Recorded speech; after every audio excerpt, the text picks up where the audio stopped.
This is the Lone Crater YouTube. We hope this video helps. You start by confirming the exact device and backing up critical files. This prevents data loss if a deeper reset is required. Once done, plug into power and disable any automation or accessibility apps that might force safe mode. Now perform the first actionable step. Use the standard restart sequence for your device. Hold power, choose Restart for Windows, or tap Restart on Android. If Restart is unavailable, proceed to a controlled shutdown and immediate restart instead of powering on normally. Next, you move into the detailed execution.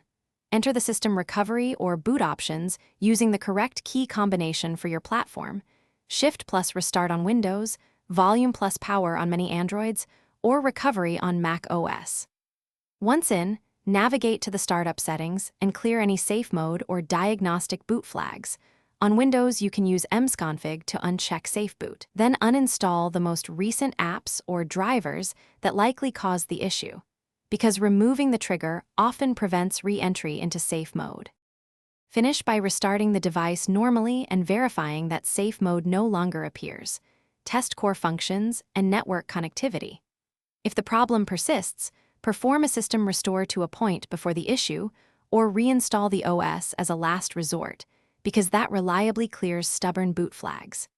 If things go wrong, check boot or system logs immediately to identify a failing driver or startup app. Addressing that specific component removes the recurring trigger and restores normal boot behavior. Thanks for watching. Consider subscribing if we helped you.